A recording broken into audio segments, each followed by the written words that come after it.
بسم اللہ الرحمن الرحیم ان اللہ وملائکتہ یصلون علی النبی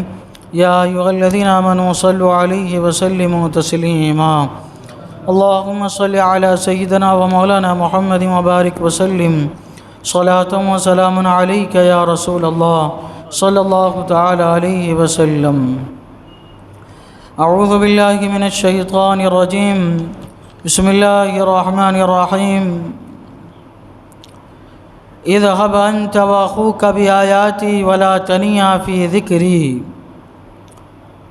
تو اور تیرا بھائی دونوں میری نشانیاں لے کر جاؤ اور میری یاد میں سستی نہ کرنا۔ اللہ تبارک و تعالیٰ نے حضرت موسیٰ علیہ السلام سے کلام فرمایا، بہت ساری باتیں ہوئی۔ حضرت موسیٰ علیہ السلام نے دعائیں مانگی، اللہ تعالیٰ نے آپ کی دعاؤں کو قبول فرمایا، اور حضرت موسیٰ علیہ السلام پر جو احسانات اللہ تعالیٰ نے فرمائے تھے، اللہ تبارک و تعالیٰ نے ان کا ذکر فرمایا۔ پھر اب اپنے کلام کا اختتام فرماتے ہوئے اللہ تبارک و تعالیٰ فرماتا ہے کہ اے موسیٰ، کہ میں نے تم سے کلام فرمایا، جس مقصد کے تحت میں نے تم کو وادی مقدس میں بلایا، اس مقصد کی طرف اب رواں دواں ہو جاؤ۔ اللہ تعالیٰ فرماتا ہے تو اور تیرا بھائی دونوں میری نشانیاں لے کر جاؤ۔ اللہ تعالیٰ نے آپ کا بھی ذکر فرمایا، اور آپ کے ساتھ آپ کے بھائی حضرت ہارون علیہ السلام کا بھی ذکر فرمایا، کیونکہ جب اللہ تعالیٰ نے فرمایا تھا کہ فرعون کے پاس جاؤ،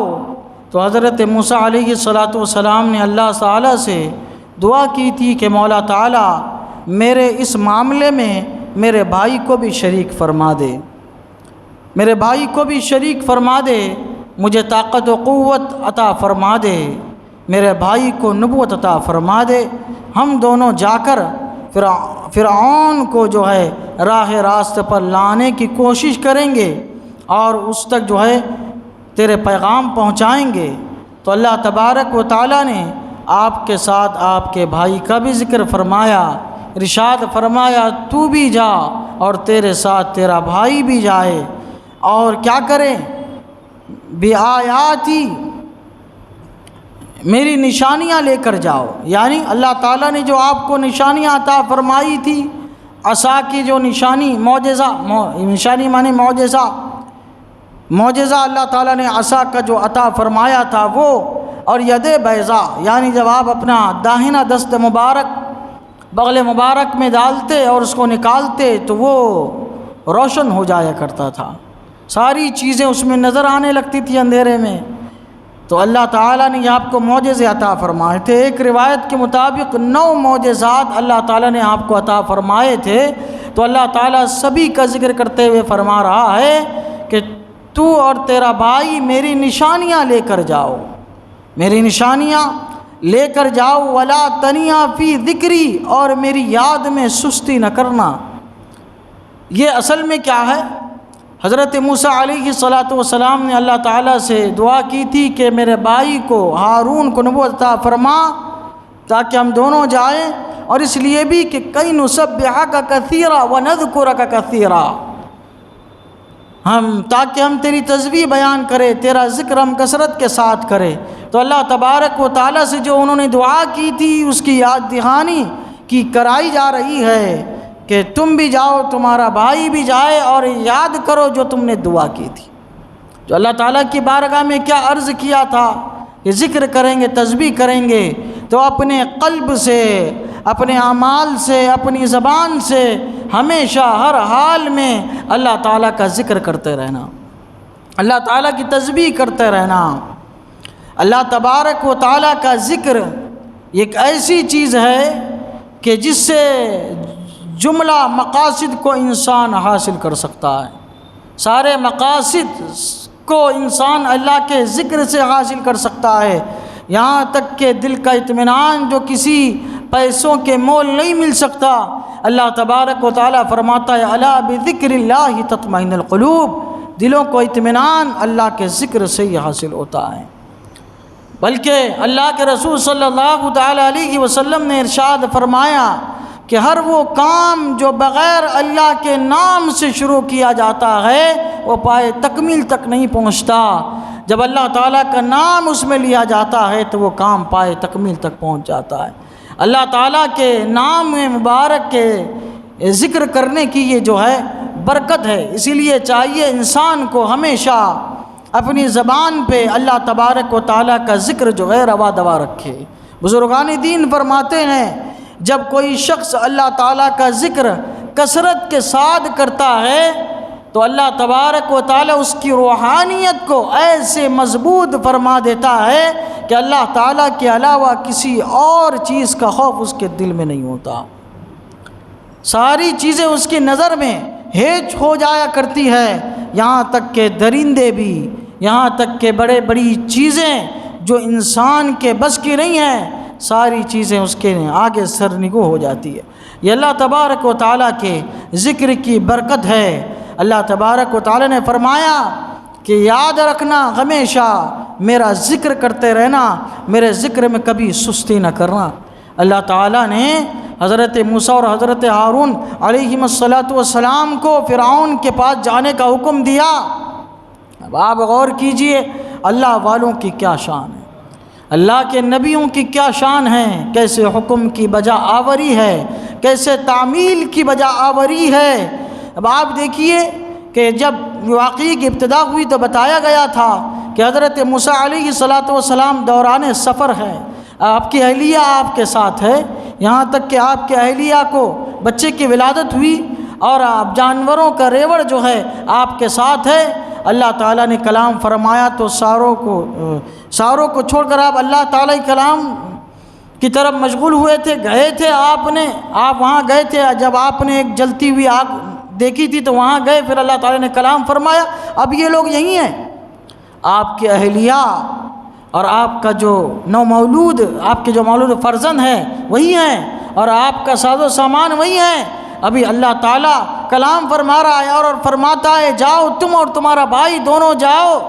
حضرت موسیٰ علیہ السلام کے حکم کی تعمیل دیکھیے کہ آپ واپس اپنے گھر والوں کی طرف نہیں گئے، جیسے ہی حکم ملا فوراً آپ جو ہے فرعون کے پاس گئے، تبلیغ کے لیے اپنے بھائی کو لیا، سیدھا جو ہے حضرت ہارون علیہ السلام کو لیا، سیدھا فرعون کے پاس گئے اللہ تبارک و تعالیٰ کے حکم کی بجا آوری کے لیے۔ ادھر آپ کے گھر والوں نے 1 دن 2 دن انتظار کیا،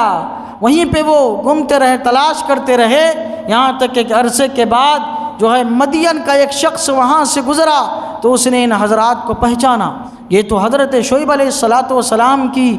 جو ہے بیٹی نظر آ رہی، شہزادی نظر آ رہی ہے، تو ان کا ساز و سامان نظر آ رہا ہے۔ اس نے حضرت شعیب علیہ السلام تک ان کو پہنچایا۔ حضرت شعیب علیہ السلام نے پھر حالات کی خبر لی، اطلاع لی تو پتہ چلا کہ حضرت موسیٰ علیہ السلام نے فرعون کو تبلیغ فرمائی، اس نے نہیں مانی، یہاں تک کہ وہ دریا میں غرق کر دیا گیا ہے۔ اور اب اس وقت حضرت موسیٰ علیہ السلام قوم بنی اسرائیل میں تبلیغ فرما رہے ہیں۔ جب آپ کو پتہ چلا حضرت شعیب علیہ السلام کو، تب آپ نے اپنی شہزادی کو